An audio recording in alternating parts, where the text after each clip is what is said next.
From birth, children quickly begin to learn about various social roles. Social roles are these cultural guidelines as to how a person should behave, especially when it comes to interacting with other individuals.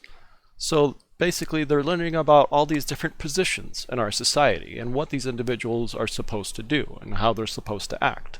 And one of the very first social roles that they learn is that of the different gender stereotypes, these gender roles. Now, when it comes to gender roles, it can vary from culture to culture in sometimes pretty substantial ways, but these are just guidelines. These are like unspoken, typically unspoken rules as to how certain individuals should act. And the child will quickly pick up on that. They will learn that the world is not gender neutral. Infants as young as 12 months of age, while they may seem to be gender neutral for the most part at this point, they're not going to show any gender preference at 12 months of age. When they do start to get closer to 2 and 3 years of age, then they'll start to seemingly pick a side. Now, I don't want to imply that they're just arbitrarily choosing. This choice, this picking, seems to be an inherent predisposition. The choice has already been made much earlier in their development. It's just now they're starting to recognize which direction they feel motivated to go towards. So by 18 months of age, for example, the infant will start to look longer and pay more attention to gender stereotyped toys for their gender. And when they get to about 3 years of age, then they're much more interested in only spending time with other children of the same gender and playing with toys and doing activities of the same gender. And by the time they've reached about 4 years of age, that's when they've developed a pretty comprehensive set of beliefs as to what gender is and how it works. They know boys are supposed to act in certain ways and girls are supposed to act in other ways. And they will apply these stereotypes on a daily basis. But what the real differences are between genders has been the subject of a lot of debate. The problem with a lot of this research is it's kind of hard to separate out real biological kinds of differences from things that are just the result of culture and society. For example, we know that there's some differences when it comes to verbal ability. Women seem to be a little bit better when it comes to communicating, especially when it comes to communicating with other women. They seem to be a bit more pro-social in that regard. Men tend to have a little bit more difficulty when it comes to communication. When it comes to mathematics, depending on which kind of mathematics you look at, that can actually lean either towards males or females.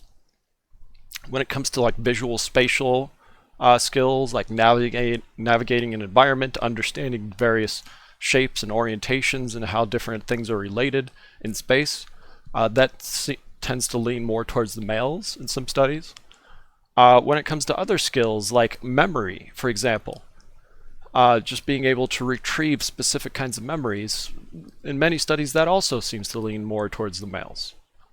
Susceptibility to social influence, being able to be manipulated by others more easily, that actually seems to affect females to a greater extent. And if you think about it, that kind of goes along with the previous one I said. Females tend to be a bit more pro-social. They tend to have a bit greater communication skill. So by being pro-social, they are more likely to be, compelled to help other people. They're more likely to, feel that kind of obligation. Men are more likely to be physically aggressive. That one's easy. That's really consistent across a lot of studies, and it has a strong biological component. The hormone, testosterone, these hormones that we associate with masculinity, these hormones are also strongly associated with physical aggression. So that seems to be pretty simple. The more testosterone you have, the more manly you tend to be, and the more physically aggressive you also tend to be. When it comes to other forms of aggression that are non-physical, like spreading gossip, trying to hinder somebody's progress or to ruin, their efforts in some way, this more relational kind of aggression, that's something we see more often in females than males.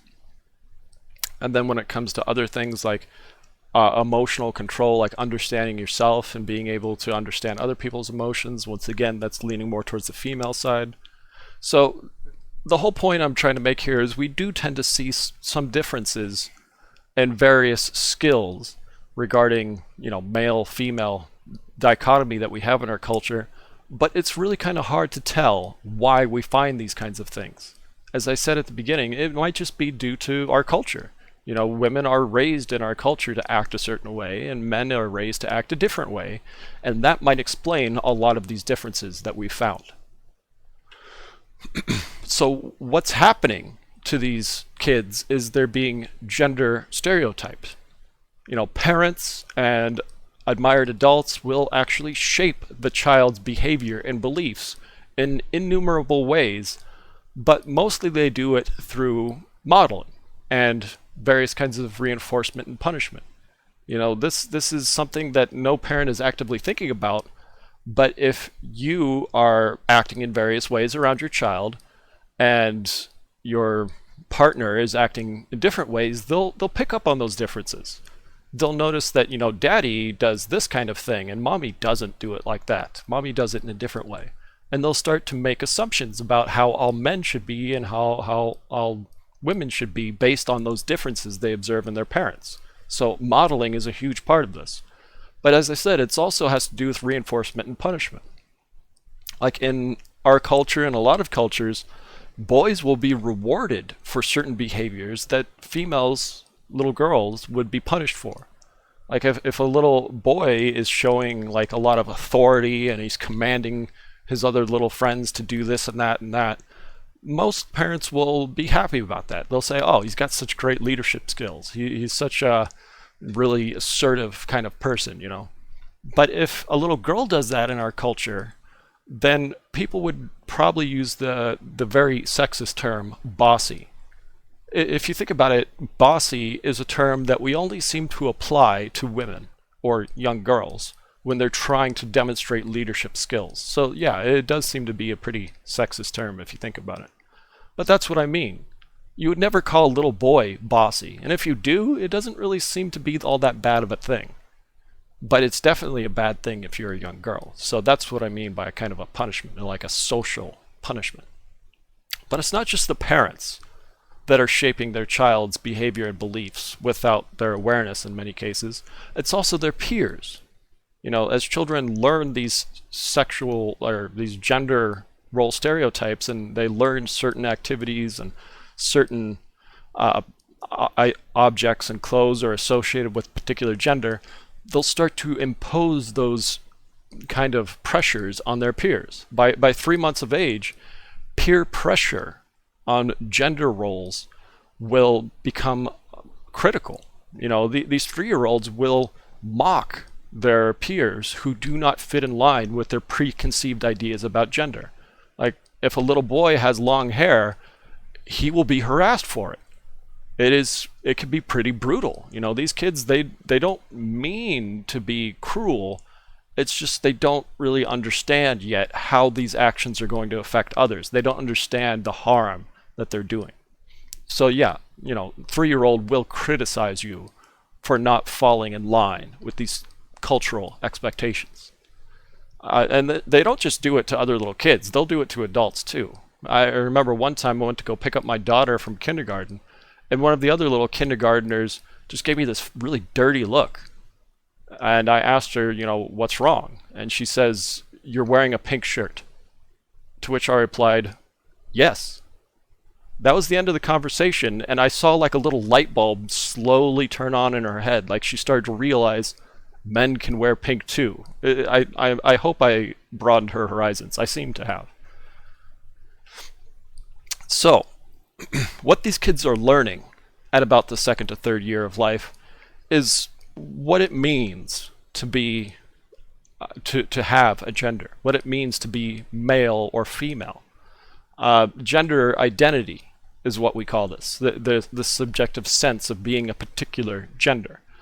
And most people tend to think of gender as this dichotomy. It's like you're either this or that. There's only two options here, male, female. And while we do tend to talk about it that way in a lot of the research, that just doesn't seem to be very accurate. You know, what seems to be a more accurate depiction of gender identity is it's more of a scale. You could be somewhere from one extreme to the other. Just think of like hyper-masculinity at one extreme and hyper-femininity at the other extreme, and then pure androgyny would be in the middle, and everybody's on that scale. And from these interactions with your parents, from these interactions with your peers, you're getting pushed back and forth on this scale.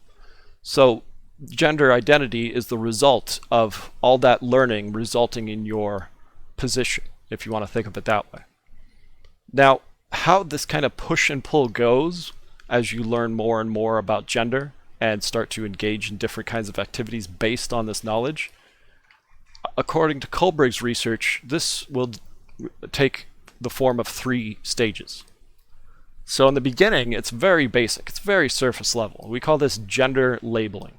We see this in like 2 to 3 year olds. This is where little boys will start recognizing, where children will start recognizing that boys have a penis and girls have a vagina. That's about as deep as it goes. Once they get a little bit older, about preschool age, then they enter the stage we call gender stability. This is where they will start to show signs that they understand boys are just younger versions of men, and girls are younger versions of women. So there's that kind of stability throughout life. And then by the time they get to about 4 to 7 years of age, we're talking like kindergarten age approximately, this is when they'll start to understand gender as something deep inside of you. Gender is a constant thing, not affected by circumstances. So that little girl I was talking about in the example, she probably didn't understand that simply by putting on a pink shirt, that's not going to affect who I am. A pink shirt is just a surface level thing. It has no effect whatsoever on my masculinity. And when that clicked for her, I imagine there was a little bit of a development in that regard. She was gaining a little bit more of a deeper understanding of this kind of gender constancy. Now, another really interesting thing that's come out of the research on gender is called gender schema theory. This refers to how children will want to learn more about an activity only after they first decide whether it's masculine or feminine. So children will judge the gender of an object or activity or behavior and then decide if they should proceed. But gender isn't just a cultural thing. There are some genetic components. There are some deep biological components. And you can see this. By looking at various species, what we generally see is that there are genders, and those genders can differentiate them in terms of their behavior and many other biological features. Just in general, the females of many species tend to be more nurturing, whereas the males are more protective and they're more competitive, more supportive. They play more of a provider kind of a role. So when we look at this kind of evolutionary psychology and we try to understand human genders, the main thing that we can get from this is that we have had the same kind of evolutionary forces upon us, leading to this kind of dichotomy, this kind of split, where we have one group of individuals that support the children and another group of individuals that try to provide for the children.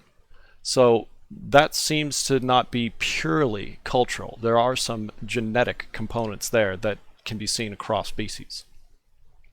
But when it comes to the biology of gender, it's not just about genetics. Genetics, remember, are just predispositions. They're likelihoods to engage in different kinds of behavior. The environment has to trigger those behaviors. And when we talk about environment, we basically mean anything that's not genetics. So one really important environmental factor when it comes to how gender manifests biologically at prenatal stages is testosterone. testosterone exposure in the womb can actually have a significant influence on how the child's gender develops both in physical ways and psychological ways. The amount of testosterone and the consistency of that testosterone will actually predict whether the child prefers male or female genders as they grow older. The more testosterone, the more masculinized the child is. So little boys tend to have a lot more natural testosterone in the womb than little girls.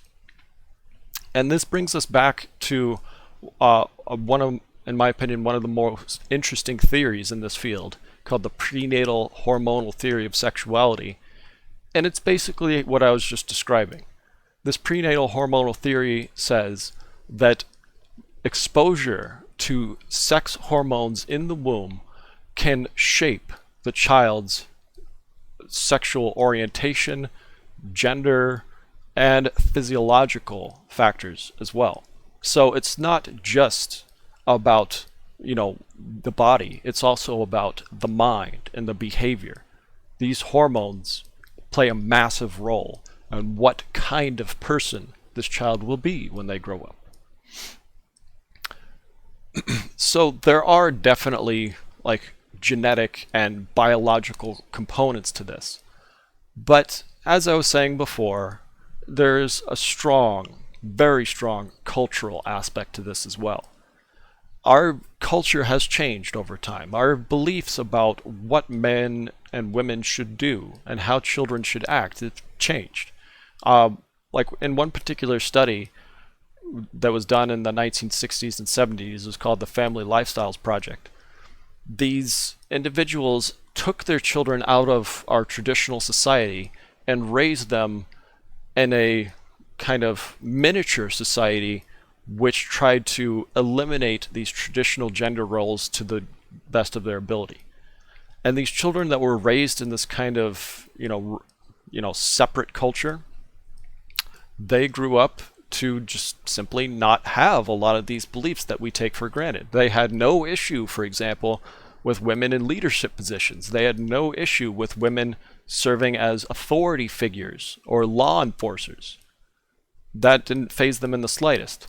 However, they did still prefer to play with same-sex partners as children. They still preferred a lot of these same-sex activities, but they didn't feel like violating these expectations was something to get upset about. It didn't bother them in any real regard.